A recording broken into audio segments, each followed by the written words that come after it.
Due to a video cable fault, the video was automatically downgraded. We just enhanced the audio to HD to better appreciate the Sunday preaching.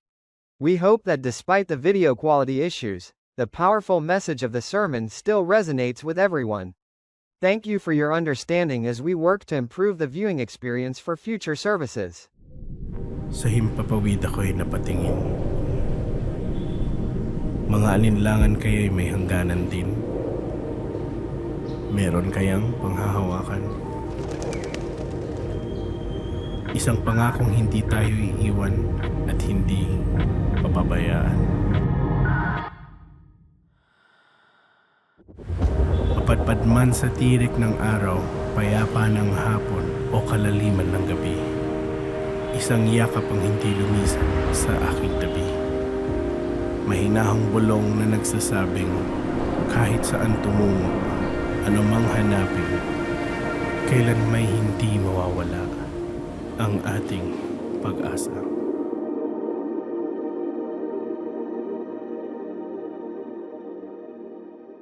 Alright, good afternoon, Life Cavite. Magandang hapon po sa ating lahat. Yan, kumusta po kayo? Okay naman tayong lahat? Yan, so right now we have our May D-Day or Discipleship Day, and we are doing this for the first time dito po sa Figaro, sa Dasmariñas. Yan. So hopefully, ano po tayo lahat, no? Presko naman. Yan, hindi naman tayo pawis-pawis. Yan. Because right now, it's really a great time for us para i-recognize yung kabutihan ng Panginoon sa atin. Tumayo po tayong lahat as we start our D-Day. And syempre, yan, sa mga medyo matatangkad po, ingat lang po tayo pagtayo. Yan. Dahil, yan. Pero sa mga tulad ko po, medyo okay lang naman. Yan. So, sino sa atin excited na mas makilala pa ang Panginoon ngayong hapon? Excited sa atin? Yan. So, we are all excited. And syempre, sisimulan natin to, no, by celebrating and recognizing yung goodness ni God o yung kabutihan ni Lord sa atin. Encourage ko lang po kayo with this verse on Psalm 34, verses 17 to 18. The Lord, so we can all read together kung basa po sa likod. Yan, nababasa naman po sa likod. Basahin po natin ang sabay-sabay. The Lord hears His people when they call to Him for help. He rescues them from all their troubles. The Lord is close to the brokenhearted. He rescues those whose spirits are crushed. We can see here, no, kung gaano ka-loving at gaano ka-faithful yung Lord. Amen. Sabi dito, kapag tuwing tumatawag tayo sa Panginoon, whenever we call for Him for help, He hears us. Meron ba dito sa atin, we tried asking God for help. Let me encourage you with this. He hears us. At hindi lang yun, He doesn't just hear us kapag may kailangan tayo. Ang sabi po sa verse, He rescues them. Whenever we call to the Lord, sino dito napapatrouble tayo minsan? May mga pagkakataon sa buhay natin na mahirap. Ang sabi po dito ng Panginoon, nililigtas niya tayo, nire-rescue niya tayo. Sa mga broken-hearted, hindi lang ito yung broken-hearted sa pag-ibig, yan. Sa love life, yan. Pero broken-hearted, ibig sabihin, may mga pagkakataon na umasa tayo tapos nabigo tayo. Sa maraming aspeto ng buhay natin. Ang sabi dito, si Lord sa atin, pinapakinggan niya tayo. At nire-rescue niya sa mga pagkakataon na wala na tayong pag-asa. Because God rescues us, then we have hope. Dahil nire-rescue tayo ng Panginoon, nililigtas niya tayo, dahil faithful siya, loving siya, meron tayong pag-asa. At yon yung Panginoon na aawitan natin that we will sing to this afternoon. So let's pray. Lord, maraming salamat po because you are a God who helps your people. You are a God who hears your people. So tuwing napapahama kami, Panginoon, tatawag lamang kami sa iyo at ikaw ay tutugon sa amin. Sa tuwing may mga pagkakataon sa buhay namin, Panginoon, na wala kaming pag-asa, you hear us. You rescue us. So right now, Lord God, lahat po kami dito, ang desire namin, kami ay magbalik at magpatuloy na umawit sa iyo. Ito po ang aming panalangin bilang iyong mga anak, and as your people, this is our prayer. And this is our stance. This is our faith. You are our God, and because we hope in you, then yung faith namin, hindi kami mapapahiya pagkat ikaw ang Panginoon na meron. Maraming salamat, Panginoon. Ito po ang aming panalangin. In Jesus' name, Amen. So together, Life Cavite, let's sing songs of praises to our Lord.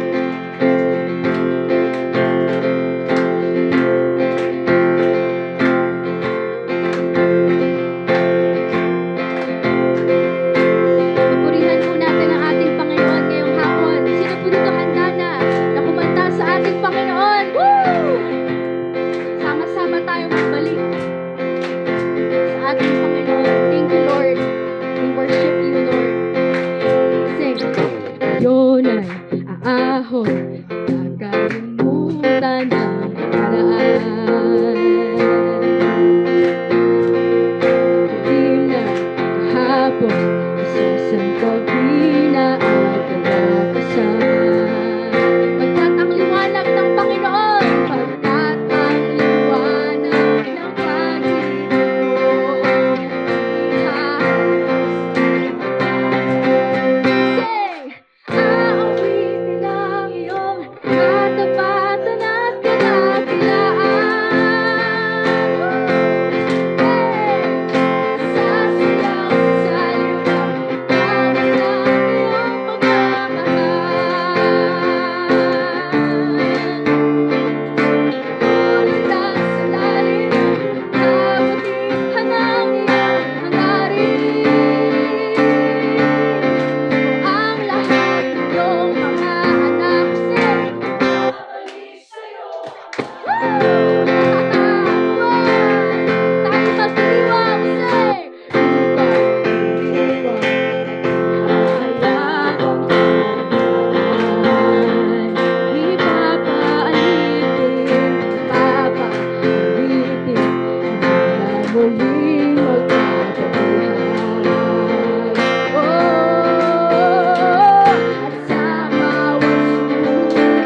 Alright, so as we continue, no, habang patuloy natin na pinapupurihan ng ating Panginoon, kanina through songs of praise, and right now, we're going to worship God through giving. We're going to worship God through giving.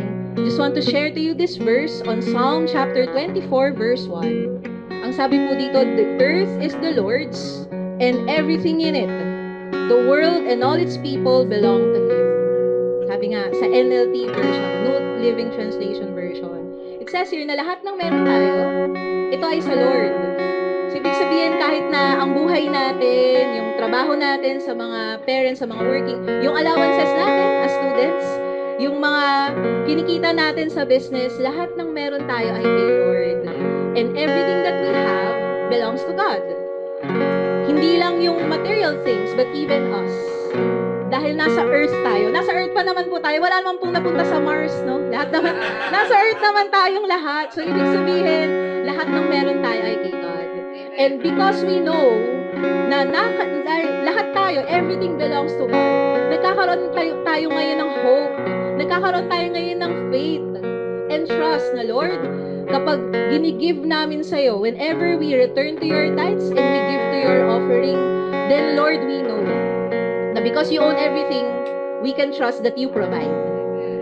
Yung trabaho, yung kalakasan sa trabaho, yung binibigay na strength ng parents, even yung mga hinihinging allowance ng mga students, everything belongs to God. And because of that, God is our provider. So ngayon po, our ushers will assist us, will help us in this time of giving. And we can also give online. So we have yung online natin, GCash. We can connect with our finance so that we can worship God through giving.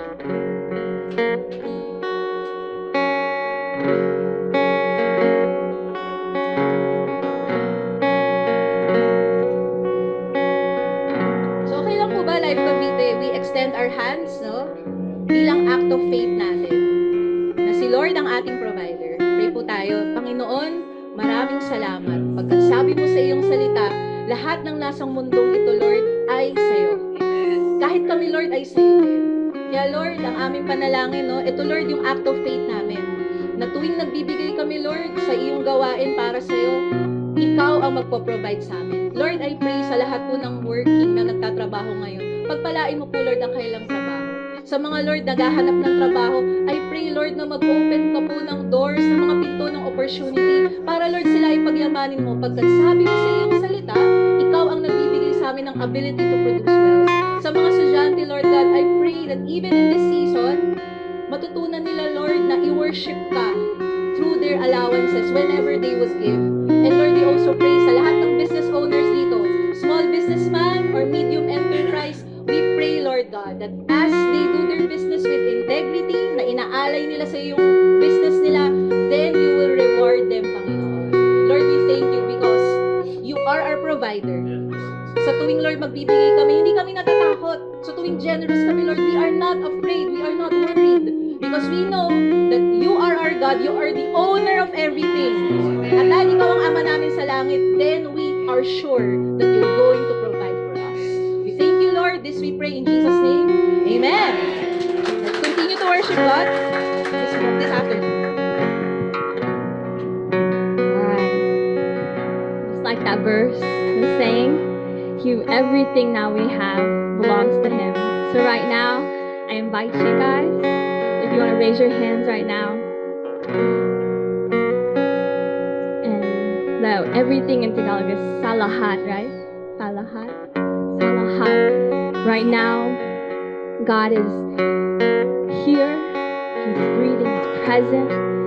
He doesn't want anything. He doesn't want your money. He doesn't want your job. He doesn't want your family. Right now, all He wants is your heart. Everything. Not just a piece of it. It won't work if it's just a part of it. He wants everything. Salahat. Everything. So in faith, we pour out everything right now. We lift up our hands. Everything. Everything I have. Even if it's nothing. Even if it looks like nothing. Everything. Salahat. Let's pour this. Majestic Creator, you're perfect.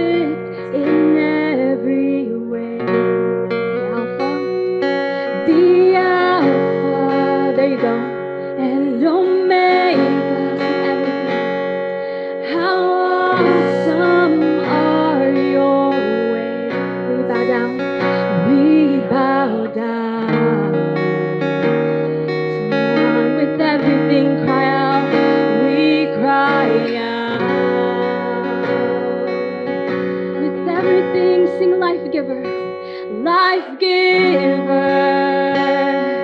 redeemer. How awesome is your grace. How wonderful is your power. Even angels can't contain. We bow down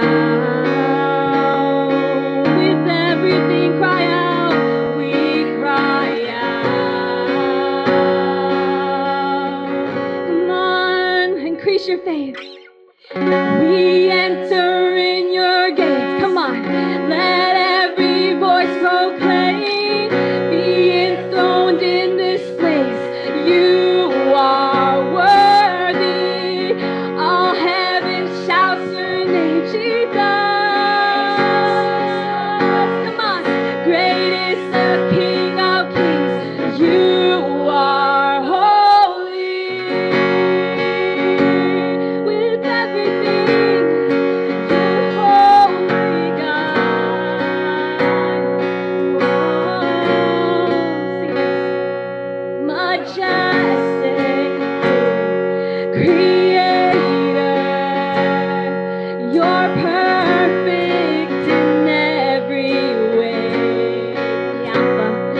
The Alpha and Omega, how awesome are your ways. We bow down, we cry out.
enter in your gates. Come in, let every voice proclaim. Be enthroned in this place.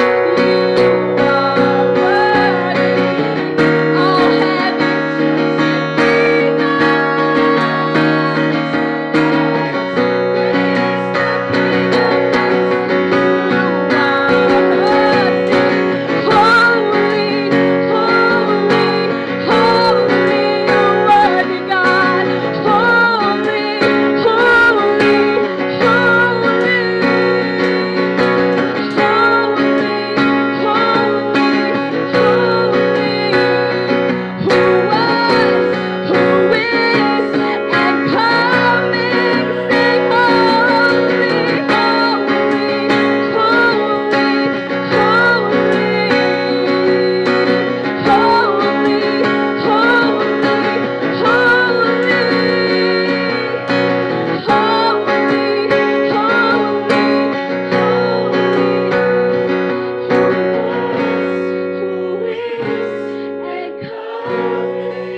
one more time, holy, holy, holy, holy,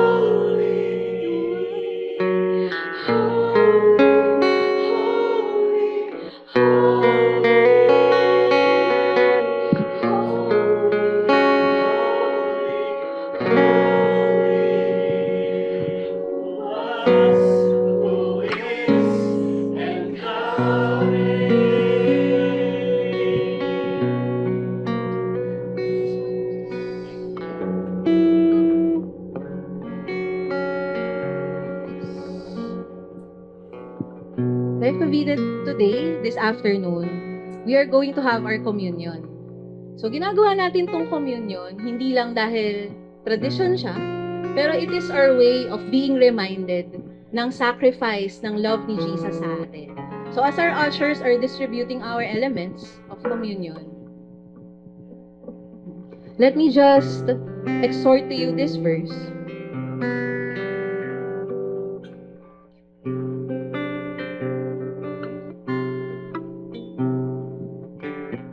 So on 1 Corinthians chapter 11, verse 23, for I pass on to you what I received from the Lord himself. On the night when he was betrayed, the Lord Jesus took some bread and gave thanks to God for it. Then he broke it in pieces and said, "This is my body, which is given for you. Do this in remembrance of me." In the same way, he took the cup of wine after supper, saying, "This cup is the new covenant between God and his people, an agreement confirmed with my blood. Do this in remembrance of me as often as you drink it. For every time you eat this bread and drink this cup, you are announcing the Lord's death until he comes again." So church, as we partake of the communion, hindi natin to ginagawa every month. Yan. Actually, ito yung second time na gagawin natin siya sa Life Cavite. Yung first time was during our Christmas. Yan, yung Christmas D-Day natin. And ngayon, no, since it's May already, and I believe na ito rin yung time natin. Kanina as we started our D-Day, na-remind tayo kung gaano ka-faithful si Lord, na siya yung God of hope and source of hope natin. Actually, we can only really trust in the Lord na may hope tayo sa Kanya and may faith tayo, may trust tayo sa Kanya. Noong binigay ng ating Panginoong Jesus ang buhay niya para tayo maligtas. At hindi siya nanatiling patay, pero siya ay nabuhay muli after the third day. And every time we take the communion, we remember, Lord Jesus, ganito mo kami kamahal. Lord Jesus, ganito ka ka-faithful sa buhay namin.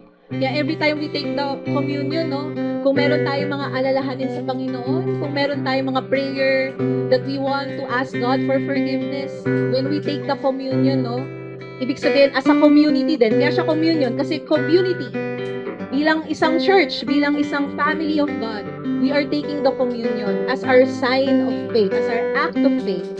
The Lord, you are a faithful God. You are a loving God. That you gave your life for us so that we will be saved. And right now, we have our communion bread. So this, the bread. So this symbolizes the body of Christ broken for us, and we say, thanks be to God. Thanks be to God. Let's partake of the bread.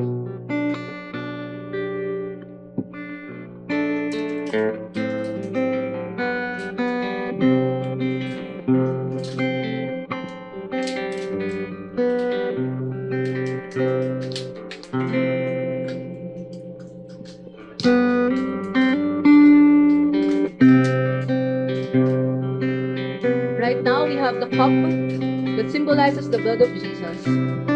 Let us partake the blood of Jesus shed for us. We say, thanks be to God.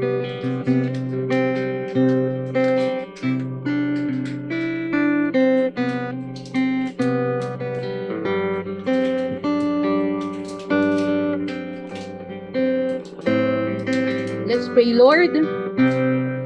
Thank you because of this communion, Lord God, na pinagsaluhan namin ngayong hapon na to. We are reminded of your love for us. Your body broken for us on the cross.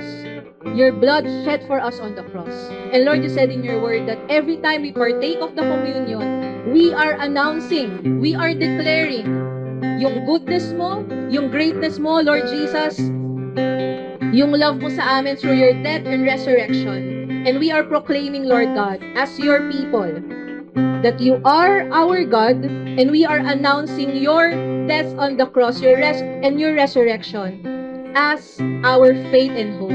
Lord, we are thankful, Lord God, for this time na pinartake namin yung communion. And Lord, you also said in your word, kung meron sa amin, Lord, na may mga sakit, you said in your word that through your blood, there is forgiveness, there is healing. So right now, Lord, as we partake of the cup, we are, if there's anyone here, Lord, na may sickness, we are praying, Lord God, for healing sa kanila ngayong hapon. And thank you, Lord God, because we are going to declare, to announce your goodness and your greatness, the gospel, Lord God, until you come back again, Lord Jesus. We thank you, this we pray in Jesus' name. Amen.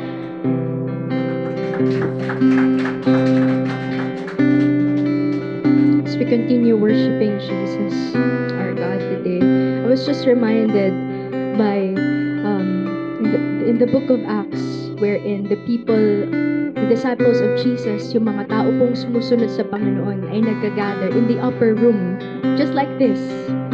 And God is reminding us that I will not leave you as orphans, because I will give you the gift of the Holy Spirit. Alam niyo po ba na ang regalo or gift of the Holy Spirit is not just only for Coach Anna or Pastor Ernie or for us, but it's for everyone. For those people na gustong tumawag sa Ama bilang Tatay, Papa. You know, God is sending His Holy Spirit to us today. And God wants us to be open, na yung puso po natin ay buksan natin sa Panginoon. Because the Holy Spirit is already here. He's already here. Holy Spirit, hover around in this place. Not just hover around in this place, but balutin mo kami, Panginoon, ng presensya mo. Na yung buhay namin na madilim, God, paliwanagin mo, God. Out of darkness, you bring us into your marvelous light. From death, you give us life. And that's you. That's your power, Holy Spirit. Breathe afresh on us. Breathe afresh on us, God.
Bago tayo umupo, palakpakan muna natin ang ating Panginoon. Ako po si Pastor Ernie from Virginia Beach. And taas lang ang kamay ng mga galing sa US. Okay, pagpakita kayo, turn around, turn around. Gusto ko rin ipakilala ang aking may bahay, si Adi. Taas ang kamay. Okay. Bago kayo umupo, gusto ko magpasalamat kay Coach Ana. Tawagan na natin siyang Coach Ana dahil in maybe 4 more weeks or so, she will no longer be called Coach Ana. She will be your pastor. Pastor Ana, I am very proud of you. You know, sometimes, you know, you work so hard. It's 4 o'clock in the morning, you're still working. But you know, maybe that's why you're really called by God. So I want to take this opportunity to commend you in front of all of the people here that you've been praying for every day, and for all the leaders. And a lot of you are from Novaliches, and you travel so far just to come here. I just want to say, may God bless you. God bless you for your hard work. I know how far is Novaliches, how far is your home in Quezon City, just to be here. But because I know why you do it, because I've been a senior pastor for now, gosh, 25 years, I just want to say, I'm just so proud of you. Thank you for welcoming us. You may be seated. Siyempre, we give God all the honor and all the glory. Kay Lord Jesus lang, siya lang ang karapat-dapat talaga na pagpupuri. Dumating kami, siguro 2 or 3 days ago, right, Mahal? Maybe 2 days ago, 2 or 3 days ago. Anyway, we will go straight to the message, and if you're taking notes, the title of our message today is Filled with Hope, or in Tagalog, Pag-asang umaapaw. Ilan sa inyo rito gusto nyo may pag-asa lagi? Taas ang kamay. Diba? Taas ang kamay. Oh. Papasalamat din ako sa aking mga kapatiran na na-meet namin habang kami naglalakad. Actually, hindi ako, kundi sila. No? Welcome po. Welcome po. Papasalamat kami na nandito kayo. Minsan, kahit ang hirap ngumiti, ang hirap tumawa, magpakasaya, ang hirap kahit gustong-gusto mong gawin. Kahit gusto mong magpakasaya, gusto mong tumawa, or it's so hard kung talagang mabigat yung dala-dala mo. Amen? Lalong-lalo na kung talagang ang hirap kargahin yung ating pinagdadaanan sa buhay. Ilan sa inyo, masasabi nyo, Pastor Ernie, tama yun, taas ang kamay. Amen? Subalit, dahil tayo nandito ngayon, meron tayong pag-asa lagi. Okay? Kung meron man sa inyo na dumadaan ng isang mabigat na pagsusubok, kaya kayo dinala ni Lord dito para marinig ninyo kung saan manggagaling yung pag-asang iyon. Amen?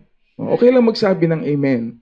Kasi ang ibig sabihin ng amen, you know, kayo ay, kumbaga, nag-agree, kayo naniniwala. Okay? What does hope mean? Let's put it up there. What does it mean? Hope is an expectation with certainty that God will do what He said He would do.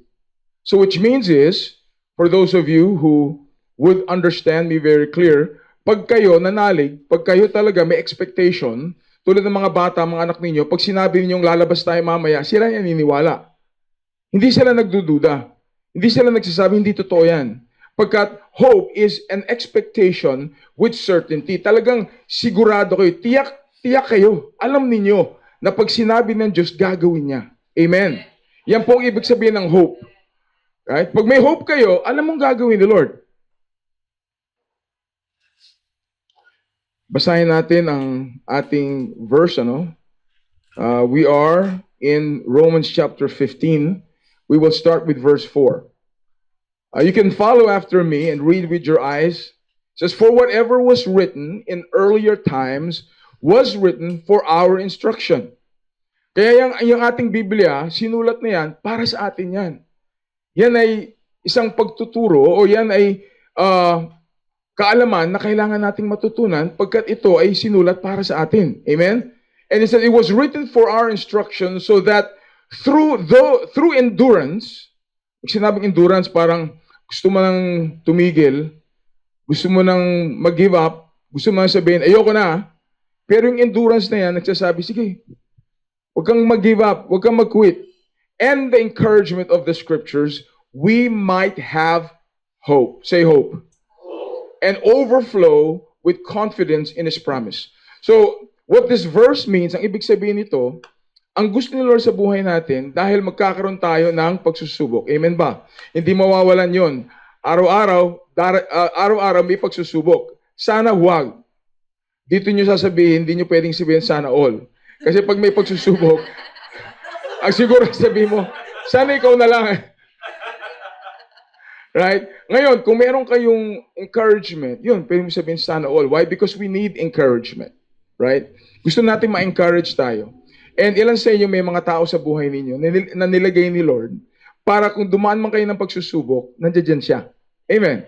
Hindi lang siya isa, hindi lang siya dalawa. Siguro kayo kung if you're married, if you have a friend, and may mga panahon na talagang parang wala kayong masandalan, but there's a friend that comes to you, that friend is a keeper. Ibig sabihin ng keeper, wag mong wag mong baliwalain yan. You know, keep that friend. Why? Because it's very, very hard to find friends like that. So, the Bible says this, that God wants us to have hope, and we should overflow with confidence. Yung confidence, yung talagang, alam mo, nandiyan si Lord eh. You know, like some of you, sometimes pag dumaan kayo ng pagsusubok, sasabihin nyo, hindi tayo iwanan ng Diyos. Amen? Amen ba? Minsan wala na kayong makain. Hindi. Parang posible kay Pastor Ernie yun na. Walang makain. You know? Bigla akong tumigil. No? Pero anyway, may mga sandali sa buhay natin na para bang gusto na natin sumuko. Parang boxing yan eh. Pag nakita ng nabubugbog na, you throw in the white towel. Tama na. Di ba? Pero, can I say this? Although mahirap ang buhay ay binigay ni Lord yan. It is a gift that God has given you.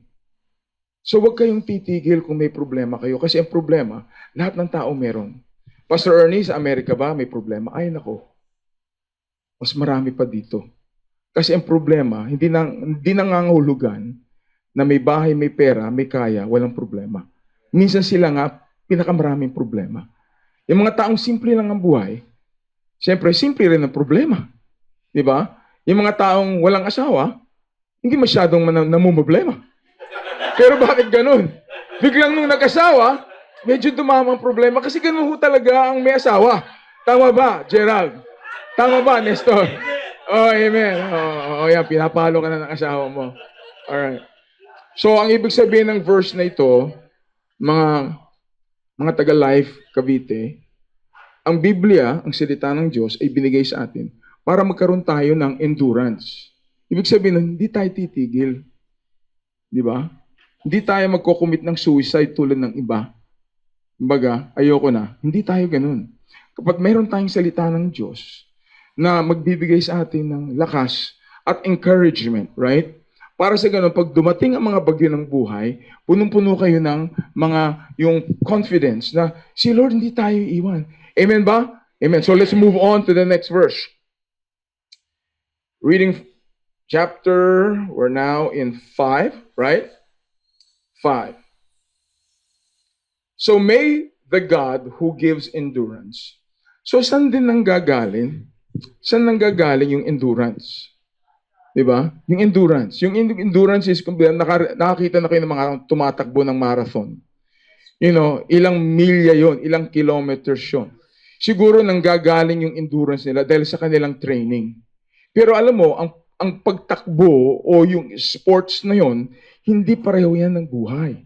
Tama ba? Diba? So kasi sa buhay, diba, iba ang buhay. Diba? Minsan, pag tayo ay napapagod, damay pa rin ang mga anak natin, mga mahal natin sa buhay. Right? So here it says, now may the God who gives. Kaya marami sa atin ngayon, kaya nung kayo ay namamahagi kayo ng pag-ibig ng Diyos kahapon, di ba? Team USA, right? And also for Cavite, you went to 4 schools, 4 na eskwela o 3 eskwela ang pinuntahan nyo, right? Sabi niyo, Pastor Ernie, we're gonna go. Okay, magdi-distribute kami. Sabi ko, ano ba naman ang madudulot nung, ano bang binigay natin?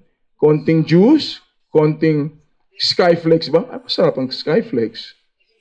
Ano bang madudulot nun? Pag kumain siya, magugutom sila. Pero hindi naman yun ang ibig sabihin ng aming, pagbibigay ng bagay na yun. Dahil merong mas higit pa doon, ang nais namin na malaman ninyo, matanggap ninyo. Yun habang tayo ay nananalig sa Diyos. Kaya nga natutuwa ako, nakita ko yung 3 dumating. Although hindi ko kayo nakilala. Sinama kayo nila Gerald at Lucella. May pag-asa tayo sa buhay. Right?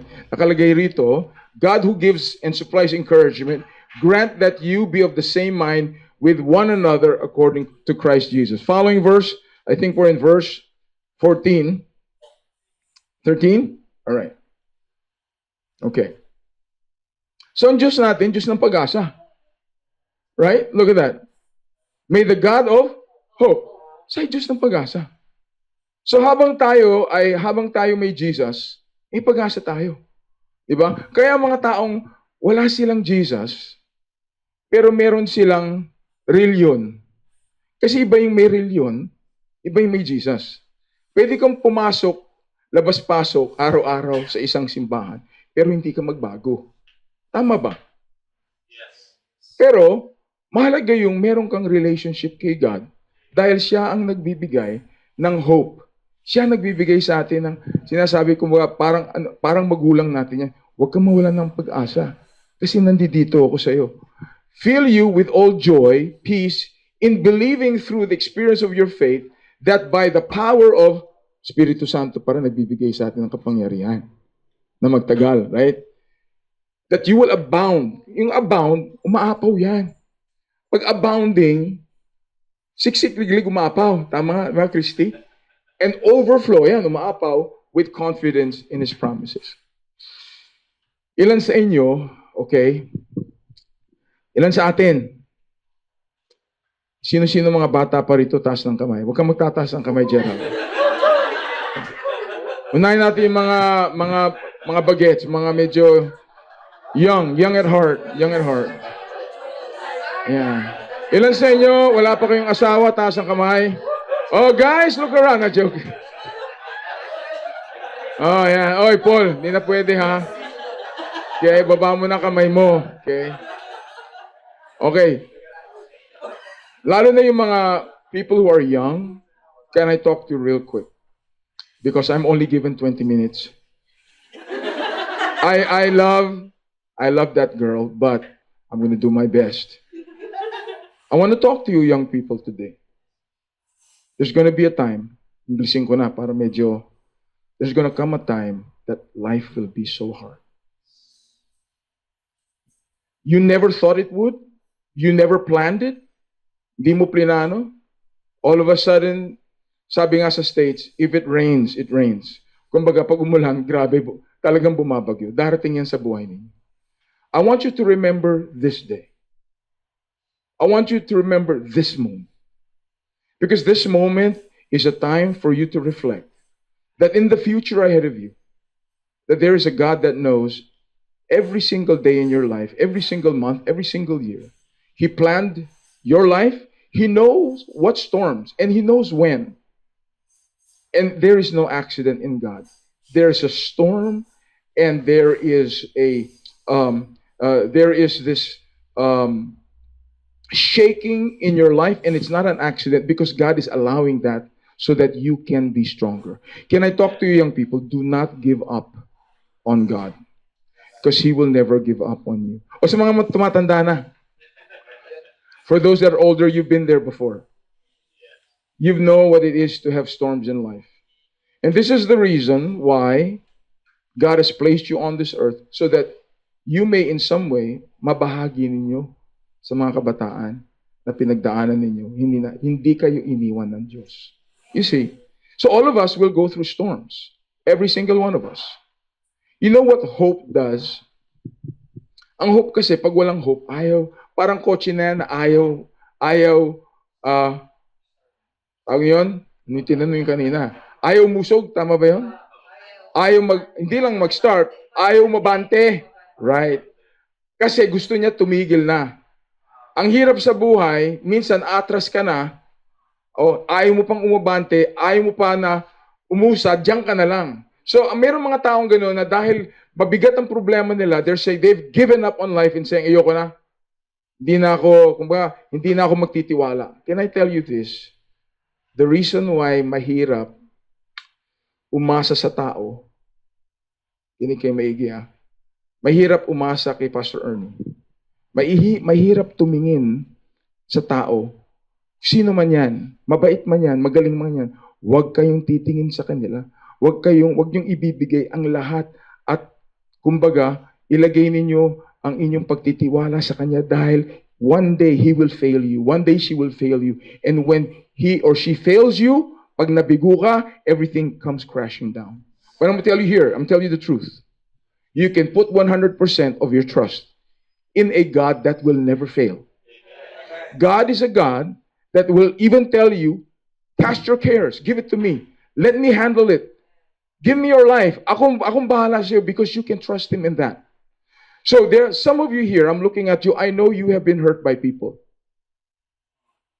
I know. Because I've been a pastor. Most people, when they come for prayer, hindi naman sinasabi, kasalanan ng buwan, kasalanan ng araw. Hindi ba? Kasalanan minsan ng tao. And there are some of us na hindi na tayo marunong magpatawad. Hello, tumahimik kayo bigla. Dala-dala natin yung hinanakit dahil sinaktan tayo. Alam nyo, yung hinanakit na yon, yung hindi pagpapatawad na yun, nabubulok yun. Hindi lang siya nabubulok kasi pag nabubulok, bumabaho. And so, ang gusto ng Panginoon, tanggalin yun sa inyo para magpatuloy tayo. Amen. So here, I think, is there another verse there, Kelly? That's, okay.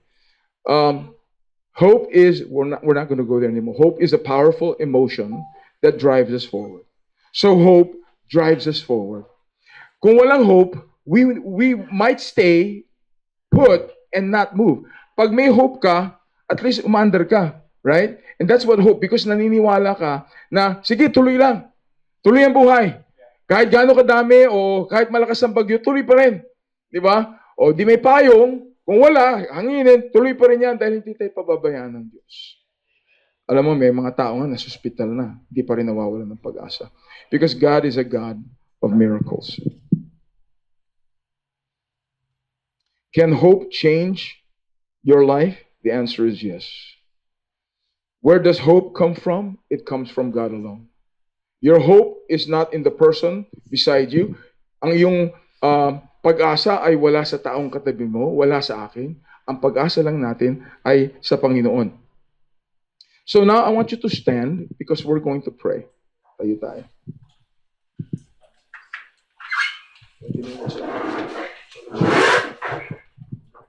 Ilan sa inyo naintindihan nyo yung message ngayon? Taas ang kamay. Okay? Madali lang naman message, di ba? Kasi iniisip ko, 20 minutes na eh. 20 minutes na ba? Okay. Alright. Itong masaya ngayon, ito yung pinakamahalaga. Pwede ko bang kausapin kayo ng talagang masinsinan? Masinsinan na ngayon. Alam mo, lumalalim na yung Tagalog ko. Dumating mga dito. Dati, saan ko ginamit yung salitang masinsinan sa Amerika? Hindi ko ngayon ko lang ginamit. So while Mac is playing, and while where we want to call, this is going to be a time, this is what you call the challenge moment. I want to challenge you. I want to challenge you this morning. Ready ka na, Mac?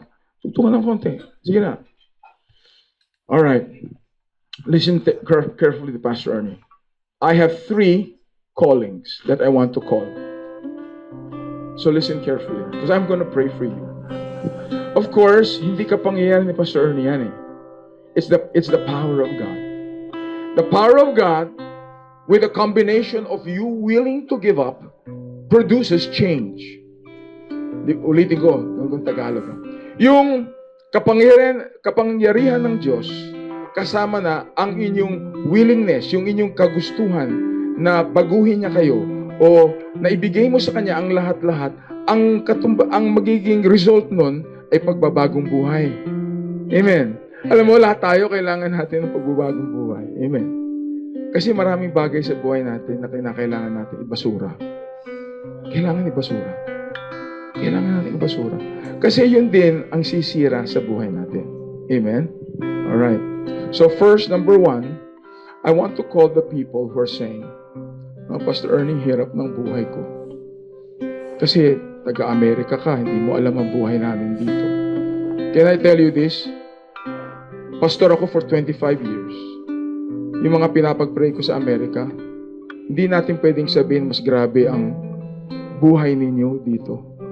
Doon may pera na. Grabe pa rin.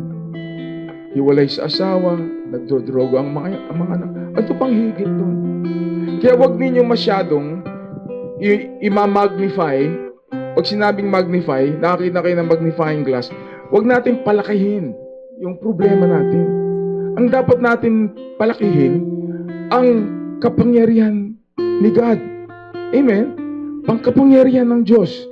Yun ang hope eh. Ang hope yung nagsasabi ng, Lord, may pag-asa ako. Ako'y naniniwala na kung ano man ang pinagdadaanan ko, Lord, mas malaki kayo doon. You are bigger than my problems. And Lord, yung dala-dala ko, ibibigay ko sa inyo ngayon. Yung aking pinagdadaanan, yung aking hinagpis, yung aking paghihirap, yung aking pag-iiyak, yung parang nawawalan ako ng pag-asa, Lord, patawarin niyo po, ibibigay ko po sa inyo yun. Yun ang number 1. So let's start with number 1. Ibabaan yung mga ulo, pikit ang mga mata. No? Lord, maraming salamat doon sa number 1, yung mga tao, Panginoon, na kilala niyo po sila, na may mga pinagdadaanan, mabigat, Lord. Minsan, hindi ganong kabigatan, pero mabigat pa rin. Lord, ang inyong nais sa kanilang buhay ay kunin, tanggalin yung bigat na yon na dala-dala nila sa kanilang puso kasi sa kanilang balikat. Lord, I thank you that you're here. And you can lighten the load. Kaya niyong tanggalin yun kung sila ay nakahandang isuko. Kung isusuko nila, kasi Lord, kapag di nila sinuko, hindi niyo makukuha. Dahil nais niyong sa kanila magkaroon sila ng faith, pananampalataya, paniniwala na kapag sinuko nila, kukunin ninyo. So ngayon, habang ako'y nananalangin, kung kayo yon at nais niyong isuko ang kahit anuman sa buhay ninyo, para kunin ng Diyos ang kabigatan ninyo, taas ang kamay. Ngayon din, taas ang kamay. Sige, taas ang kamay. Very good. 1, 2, 3. 1, 2, 3. 1, 2, 3, 4, 5. Dami. So yung nagtaas ng kamay, can you come here? Kahit magsiksikan, come on. Come on down. Yes, don't be shy. Come on down.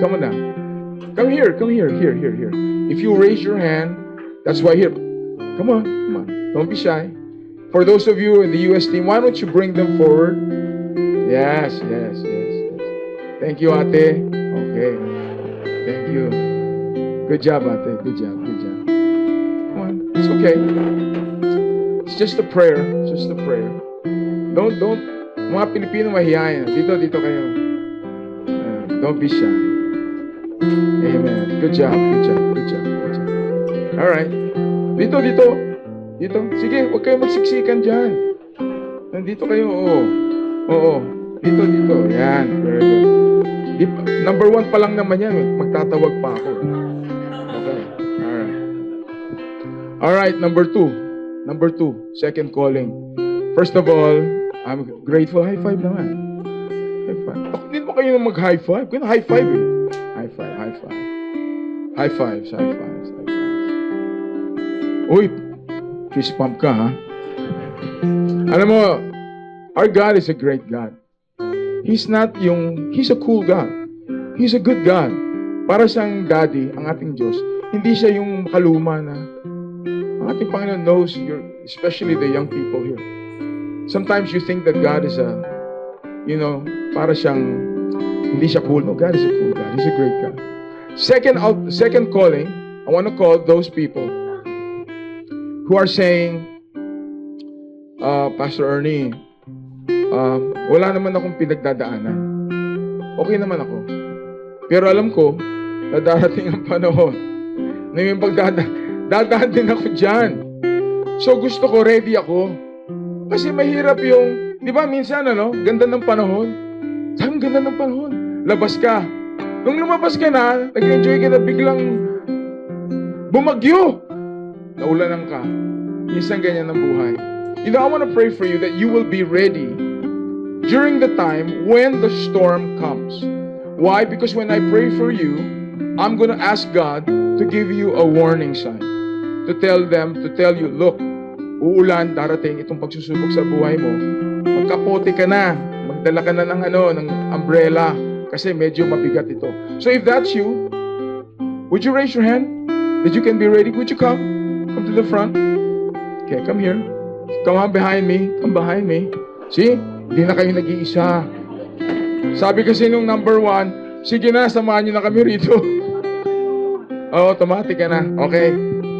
Ito yung huli. Ito yung number 3. Dito ka na. Kamahiya. Kamagtago dyan. Okay. Ito na yung pangatlo. Pangatlo. Okay. Yung pangatlo, mahalaga yung pangatlo. Makinig maigi, wag mo nang mag-ano ng mga silya, darating din tayo dyan. Kasi 20 minutes lang talaga ako. Clara, ha? Joke lang yan, ha? Listen carefully. There's a reason why, especially USA, you're here. If you read Romans chapter 15, and I was going to say this, but I didn't have time. There's a reason why you're strong. You're strong not for yourself. You're strong for those that are weak. You can't just be strong for yourself. Hindi kayo pwedeng malakas o yung bang kaya ninyo ang buhay para sa sarili niyo. Kinakailang malakas kayo para sa mga taong nanghihina. So if you're here today and you say, Pastor Ernie, I want to be used of God for people that are weak. So that if I'm strong today, maybe one day I'll grow weak. I need somebody that would be strong to pick me up. So if that's you and you're saying, Pastor Ernie, I want to be strong. I want to be an instrument. If that's you, can you come to the front? Come on, come to my back. Come behind me. Come behind me. Yeah, come on, come behind me. Come behind me. Come on. Sige, magpalit na tayo. Palit na tayo. Okay. See? Ganun lang yan. Okay. Okay. Very good. Alright. Rigel, punta ka na dyan. Kailangan mo ng prayer. Uy, may palaman yung mga tao. Masaya ba kayo? Makinig maigi, no? Kung kayo masaya, alam niyo ba na mas masaya ang Diyos? Mas masaya ang Diyos. Kasi mahal na mahal kayo ng Diyos. Hindi niyo po masusukat ang pagmamahal ng Diyos. Kaya itong una nating gagawin, ibaba ang ulo, pikit ang mata. Panginoon, maraming salamat. Kilala niyo, Lord, ang bawat isang dumating. Kilala niyo ang kanilang buhay, ang kanilang pangalan. Alam niyo ang kanilang pinagdadaanan. Kaya ngayong oras na ito, nais nilang ibigay, ihandog ang kanilang buhay sa inyo. Sumunod kayo sa aking panalangin, lalong-lalo na sa aking 3 mga ate na dumating. Sumunod po kayo sa aking sabihin niyo, Panginoong Diyos, lakasin niyo, Panginoong Diyos, patawarin niyo po ako sa lahat ng aking kasalanan. Kayo po ang aking pag-asa. Kaya ngayong araw na ito, ibinibigay ko lahat. Ang buhay ko sa inyo, ang pamilya ko, ang aking espiritu. Pumasok kayo, Panginoon, sa aking puso at manirahan sa aking buhay. Huwag niyo po akong pabayaan pagkat ibinibigay ko na lahat sa inyo. In Jesus' name, amen. First prayer pa lang yun. Second prayer, sa mga taong nagsasabi na pagdating ng bagyo, pagdating ng pagsusubok, nais ninyo maging handa kayo. At sa mga dumadaan ng pagsusubok, bibigyan kayo ni Lord ng lakas. Yuko lang ang inyong mga ulo, bigit ang mataas lahat ng kamay. Okay? Lord, tinataas nila ang kanilang kamay. Tandaan ng kanilang paniniwala. Itong panalangin nila. Makinig kayo, sabihin niyo itong panalangin ito. Panginoong Hesus, tulungan niyo po ako at huwag niyo po akong iiwan sa mga panahon ng pagsusubok. Turuan niyo po ako na manalig sa inyo, na huwag susuko kahit gaano kahirap. Pagkat Panginoon, nangako kayo na hindi niyo po ako iiwanan. Lagi kayong nandiyan sa aking tabi. At maraming salamat, Panginoon. Turuan niyo rin ako na tumulong sa iba, mga taong nanghihina. Magbigay kayo, Panginoon, ng alarm para alam ko, Panginoon, ang aking gagawin sa mga panahon na mahirap. Maraming salamat, Panginoon, na hindi niyo ako iiwanan. In Jesus' name, amen, amen. Bakit tayo nagkapalit? Nagkapalit. Ilan sa inyo na-bless kayo? I would call on our future pastor, Pastor Anna. It's your turn. Meron tayo palang warm-up question, ano? Ito yung warm-up question. Ito yung, ang tawag nito, Kali, breakout question. Sagutin ninyo, kayo, i-divide kayo. Bakit hindi dapat tayo umasa sa tao at sa Diyos lang? Yun ang tanong. Sagutin nyo kung bakit. Yung sarili ninyong sagot, ha? Tsaka walang kopyahan, ha? Okay. Sige. Hello.